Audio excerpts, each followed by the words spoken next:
விசுவாசித்து வந்தார்கள். அடுத்து ஒரே ஒரு பகுதி மட்டும் பார்த்துட்டு முடிக்க போறோம். நேராயிற்று. 10ஆம் வசனம். கர்த்தாவே, உம்மை தேடுகிறவர்களை நீர் கைவிடுகிறதில்லை, ஆதலால் அறிந்தவர்கள் உம்மை நம்பியிருப்பார்கள். கர்த்தாவே, உம்மை தேடுகிறவர்களை நீர் கைவிடுகிறதில்லை, ஆதலால் உமது நாமத்தை அறிந்தவர்கள் உம்மை நம்பியிருக்கிறார்கள். கர்த்தரை தேடி வந்த யாரையும் ஆண்டவர் என்ன செய்ய மாட்டாரு? கைவிடவே மாட்டாருங்க. கர்த்தரை தேடுகிறவர்களுக்கு ஒரு நன்மையும் குறைவுபடாது. கர்த்தரை தேடி வந்தா நிச்சயமா குறைவு வராது. கர்த்தர் நம்மை கைவிடவே மாட்டார். எல்லா சூழ்நிலை கூட இருந்து நம்மை அற்புதமா நடத்துவார். அல்லேலூயா. ஒரு சின்ன சம்பவத்தை மாத்திரம் நான் சொல்லிட்டு முடிக்க போறேன். சுரேஷ் சொல்லி ஒரு தம்பி இருந்தான். அந்த தம்பிக்கு அம்மா உண்டு, அப்பா கிடையாது. ஒரு தங்கச்சி உண்டு. அப்போ அவன் நல்லா படிச்சிருக்கான். அந்த படித்த படிப்புக்கு ஏற்றார் போல வேலை தேடி போகிறான், வேலை கிடைக்கல.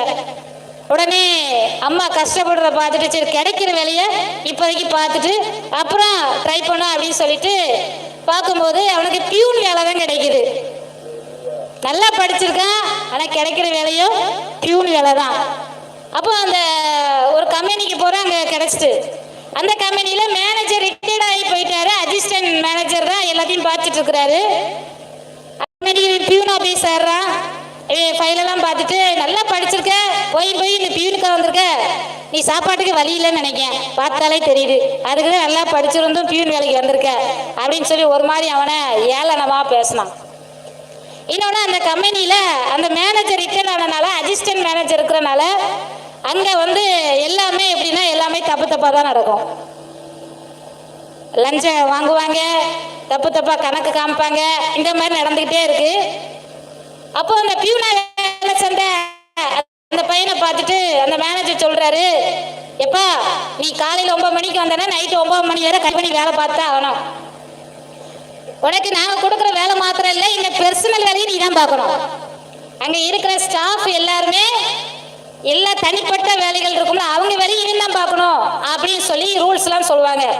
இவனு வேற வழி இல்லாம என்ன செய்ய, கிடைச்ச வேலைய விட்டுறக்கூடாதுன்னு சொல்லிட்டு சரியா நான் கண்டிப்பா பண்றையா அப்படின்னு சொல்லிட்டு இவனுக்கு கொடுக்கப்பட்ட வேலையும் பார்த்துட்டு அங்க இருக்கிற எல்லா ஸ்டாஃபுக்குள்ள பெர்சனல் வேலை தனிப்பட்ட வேலையும் இவன் பார்க்குறான். இப்படி போயிட்டே இருக்கு. ஆனாலும் அவன் சோர்ந்து போகல. ஒவ்வொரு நாளும் வீட்டுக்கு வந்து ஆண்டவருக்கு நன்றி சொல்லுவான். ஆண்டவரே, எனக்கு நீங்க தந்த அந்த பியூன் வேலைக்காய் நன்றி. இந்த வேலை கஷ்டமா தான் இருக்கு ஆண்டவரே, ஆனாலும் இதை பார்க்க எனக்கு உதவி செய்யுங்க அப்படின்னு சொல்லி கொடுக்கப்பட்ட வேலையில உண்மையும் முத்தவுமாய் பார்த்து கொண்டு இருந்தான். ஆண்டவரை தேடுறத விடவே இல்லை.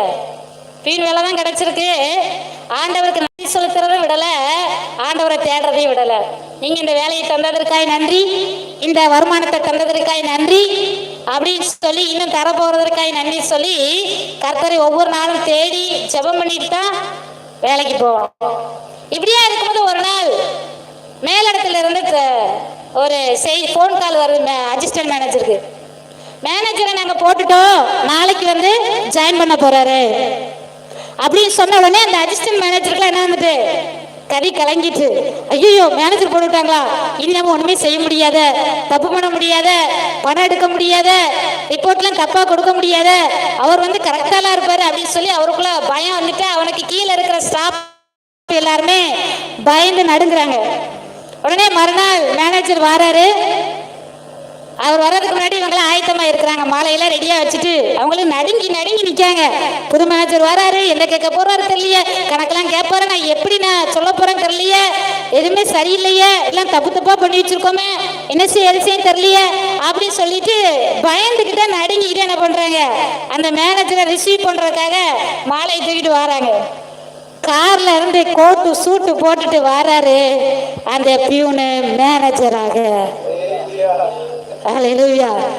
அசிஸ்டன்ட் மேனேஜருக்கு தூக்கி வாரி போட்டுட்டு அப்படின்னு சொல்லி என்ன செய்யறாரு, ஆச்சரியமா பார்த்துட்டு அவரு ரொம்ப என்ன ஆயிட்டாரு, ஷாக் ஆயிட்டாரு.